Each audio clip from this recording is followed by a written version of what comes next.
I forgot Star Trek. The Next Generation had another first officer besides Riker. When most people think of the first officer aboard the USS Enterprise D in Star Trek, The Next Generation, only one name springs to mind: Commander William T. Riker. With his iconic beard, cool swagger, and occasional leg maneuver that spawned memes for years, Riker is the definitive XO of TNG. But here's the twist: for a brief moment, Star Trek The Next Generation actually featured another first officer. And I completely forgot about him. His name? Commander Martin Madden. If that name doesn't immediately ring a bell, you're not alone. He appeared for all of about 30 seconds in a deleted scene. That's right. Not only was there technically another first officer besides Riker, but The Next Generation introduced him in a way that was so subtle and last minute, many longtime fans missed it entirely. Let's dive into this bizarre bit of TNG history and figure out how this forgotten officer almost altered the legacy of the Enterprise D, the lost commander of the Enterprise. Martin Madden shows up in a single deleted scene from Star Trek Generations, the 1994 film that served as a transitional swan song for the TNG crew.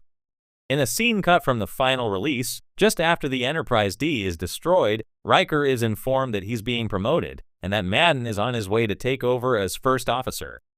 The conversation goes something like this: "Greater than Captain Picard, you've been promoted. Your replacement is on his way. Commander Madden." And that's it. No grand introduction. No chance to meet the new XO. No fanfare. Commander Madden is more of an afterthought than a presence. Even though this scene was cut, it's canon adjacent enough to raise a fascinating question. What if Riker had moved on and someone else took his place? Why this moment mattered more than you'd think. TNG spent 7 seasons cementing Riker as the backbone of the crew, loyal, smart, brave, and just rebellious enough to keep Starfleet interesting. His relationship with Picard was foundational, and his role as first officer helped shape how future Trek series would define their command dynamics. So the idea of someone else stepping into that role, even temporarily, was jarring.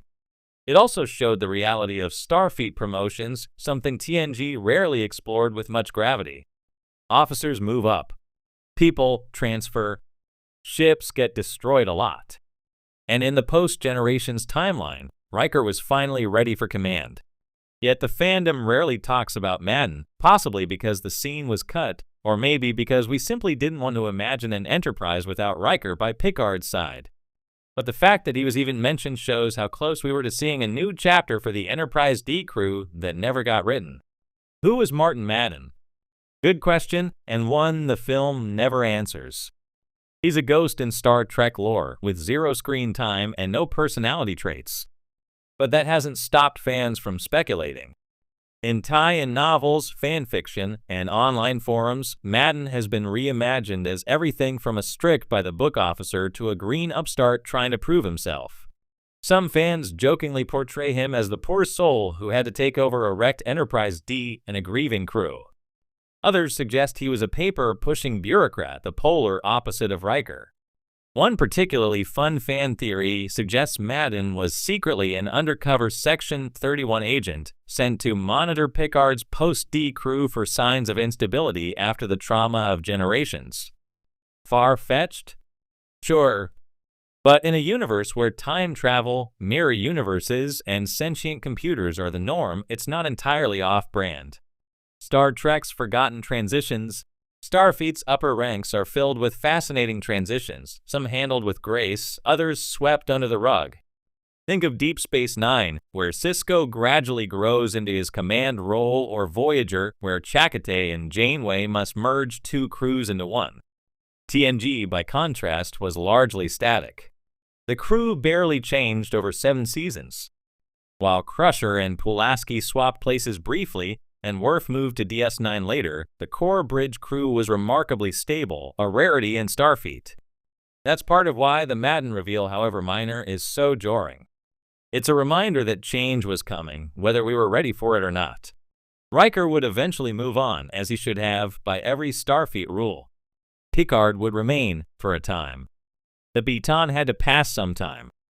Madden was just the ghostly whisper of that change, a future that flickered for a moment and disappeared. Riker's long road to the captain's chair. Let's not forget that Riker's journey to captain was unusually long. He turned down multiple promotions during TNG's run, including command of the USS Ares in The Icarus Factor. Fans and characters alike often speculated why he stayed on as XO for so long. Loyalty to Picard? Fear of command? Unfinished business? In Star Trek Nemesis, Riker finally gets the center seat of the USS Titan. But if Generations hadn't cut that scene, we might have seen him step aside much earlier, a passing of the torch that would have had profound implications for the crew dynamic and possibly even future films. Instead, Riker remained by Picard's side until Nemesis, and the baton passing scene was lost to the cutting room floor. Why we cling to Riker and forget Madden? It's not just nostalgia that makes us forget about Commander Madden, it's emotional connection.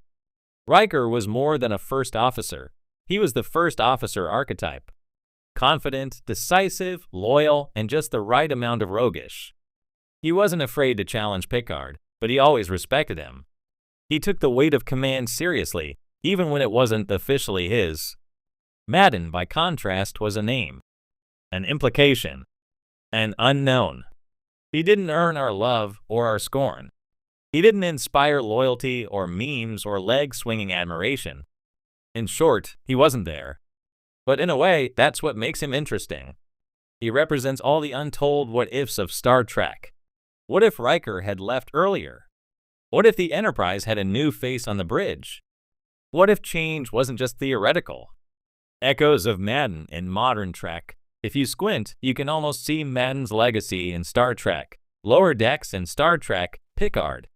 In Lower Decks, we get to see Riker in full command mode aboard the USS Titan, showing us what might have happened if Generations had followed through. And in Picard, we revisit Riker as a more mature, grounded family man, a captain who got to grow up off-screen. Both versions of Riker reinforce why replacing him in TNG would have been such a difficult, almost impossible task. Madden never stood a chance. He wasn't just replacing an officer.